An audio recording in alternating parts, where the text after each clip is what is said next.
NASCAR has fired back at 2311 Racing and Front Row Motorsports, issuing a strongly worded counterclaim on Wednesday and threatening to dismantle the entire charter system. This news came in as a bombshell and has caused an uproar within the NASCAR system. In the most recent move in the continuing legal dispute between 2311 Racing Front Row Motorsports and NASCAR, the sanctioning body has chosen to launch its own countersuit against the teams. According to NASCAR's justification for filing this new case, 2311 FRM not only participated in the collusive conduct, but on information and belief, orchestrated it, and were the ones who violated the Sherman Antitrust Act. They allege 2311 and FRM attempted to threaten, coerce, and extort NASCAR into meeting their demands, after refusing to adhere to the conditions of the New Deal. NASCAR also worries how the charter system will continue once the initial lawsuit is resolved. By claiming the charters are illegal agreements, plaintiffs have opened Pandora's box. If the charters are deemed to be anti-competitive, then either charters will go away entirely, or the cross-exclusivities that benefited both parties will be eliminated. While the first case alleges that NASCAR violated antitrust laws, NASCAR claims the same for the teams in this current countersuit. This is not the first time that 2311 and FRM have sought to impose their viewpoints, and those of their counsel, on the racing teams writ large.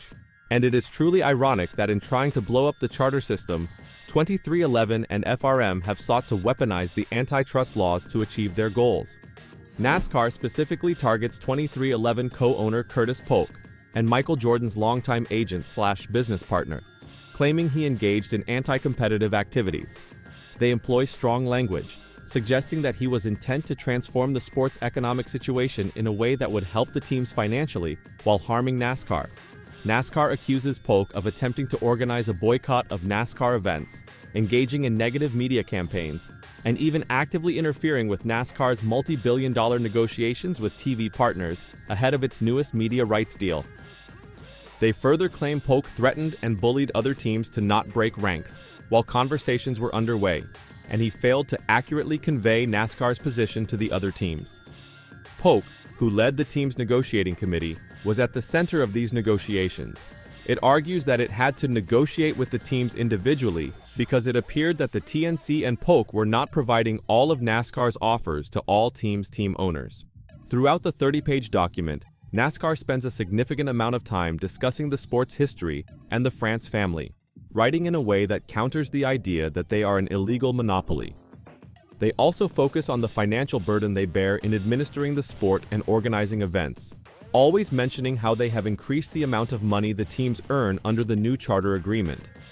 The letter refuted the idea that teams have never made a profit, highlighting how 2311 and FRM had increased their operations ahead of the 2025 season.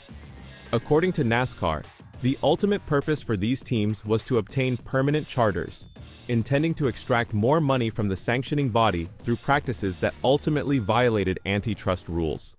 They cite Dale Earnhardt Jr., who has previously voiced his desire to run a cup team. The sanctioning body claims he was warned by the Race Team Alliance that the new charter agreement was a losing proposition and broken, which discouraged him. NASCAR claims this was a misleading representation and one of the anti-competitive practices mentioned throughout the paper. NASCAR was harmed as a result of the collusive, threatening, and damaging behavior of counterclaim defendants, the filing reads. These activities resulted in reputational and brand damage at a time when NASCAR was attempting to renew its most important revenue stream, its media rights. NASCAR claims that teams requested a charter system in 2016 and that it gives little advantage to the sanctioning organization, citing financial gains and the possibility that the entire system would be canceled. The filing states as follows. Although NASCAR recognizes the value the charter model has brought to charter teams and is certainly willing to continue with the model on the terms mutually agreed to, NASCAR now finds itself in the ironic position of having to defend a model that NASCAR never asked for in the first place, and which it would be content not to have. A big issue with NASCAR is that a December preliminary injunction permitted 2311 and FRM to compete with charters while not agreeing to the 2025 charter agreement, at least for the length of the lawsuit. NASCAR emphasizes that teams can compete as open teams if they do not desire to agree to the provisions of the charter agreement. which would entail suffering a significant financial damage and not being locked into events with larger fields, such as the Daytona 500. According to NASCAR, the sanctioning body made numerous compromises following arm's-length negotiations, including increased compensation, as evidence of why they believe the new arrangement is fair. They denied that NASCAR provided teams enough time, claiming that negotiations began in 2022. However, according to the team's earlier filings, NASCAR sent the final agreement on September 5th and asked that they sign by midnight that day. In its conclusion, NASCAR formally charges 2311 and FRM of engaging in a conspiracy and agreement in unreasonable restraint of interstate trade and commerce using the aforementioned tactics, so violating the Sherman Act. In addition to directly naming Polk, they claim that he knowingly and actively orchestrated and participated in this illegal conspiracy while working as a member of the TNC on behalf of the RTA and aiding 2311's and Front Row's participation in the scheme. According to team attorney Jeffrey Kessler, NASCAR's complaint is a pointless distraction and a desperate attempt to divert attention away from its own illegal, monopolistic acts. NASCAR agreed to the joint negotiations that they now attack. When those joint negotiations failed, they used individual negotiations to impose their charter terms, which most of the teams decided they had no choice but to accept. My client's lawsuit has always been about transforming NASCAR into a more competitive and fair sport for the benefit of drivers, fans, sponsors, and teams because of their love of the sport. Every major sport goes through a transition to competition when antitrust claims are asserted, and that moment has come for NASCAR. Today's baseless filing changes nothing. We are confident in the strength of our case and look forward to presenting it at trial. It has even gone so far that Denny Hamlin is asking media members to double-check NASCAR's claims on the newest 2311 Racing Front Row Motorsports lawsuit. The 2311 team owner and Joe Gibbs racing driver couldn't help but make a statement today. On Wednesday, NASCAR filed a countersuit against Front Row Motorsports and 2311 Racing. NASCAR also had its first formal media briefing on this issue. They have previously abstained from making public declarations or answering questions. According to Claire B. Lang, attorney Chris Yates, who represents NASCAR as a partner at Lathan & Watkins, was asked about the team's expectations. Yates noted that teams receive 49% of media money under the charter agreement, and Curtis Polk and 2311 never made their desires clear. "I don't know what they think is fair," Yates remarked. "They have never explained that. I have no idea what they think the appropriate split should be." Yates also made additional remarks. He discussed whether or not other teams might join 2311 and Front Row in the case. He doesn't think they will. Denny Hamlin responded to the extended response Lang posted on her ex-Twitter profile. He had a message. "You should have a fact-checker in the room at all times," Hamlin said. "That's a pretty direct shot." NASCAR has filed a countersuit against 2311 Racing, Front Row Motorsports, and Curtis Polk. The submission, which was made public on Wednesday, included demands and number statistics.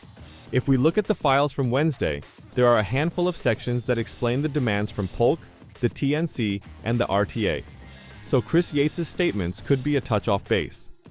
At the end of paragraph 53, NASCAR's lawyers write, "In June 2022, the TNC, led by Polk, presented NASCAR its initial proposal and represented that the proposal had been agreed upon by all 16 teams holding 36 charters at the time. That came with a footnote annotation that read on. These demands included 1. $720 million annual payment to teams. 2. 33% of all new revenue sources that include team rights. 3. 33% of media increases. 4. Permanent charters. 5. A change of control provision. 6. Additional approval rights on material issues such as the race schedule, moves toward electrification, and new industry initiatives." So you can argue, that isn't really about media money. Yates was discussing the media revenue share amongst the teams. More information is provided later in the paper. Section 69 reads as follows. These revisions from the TNC involve numerous provisions in the 2025 charter agreement, including the charter team's demand that NASCAR pay at least 42.7% of all media revenues to teams during the term of the agreement, most favored nations clauses to prevent NASCAR from negotiating for different charter agreement terms with new teams, and other revisions meant to insulate charter teams from competition. Is this a clear demand? Or did 2311 front row and the teams fail to communicate clearly? What do you think? Let me know your thoughts in the comments down below. For now, the NASCAR lawsuit continues.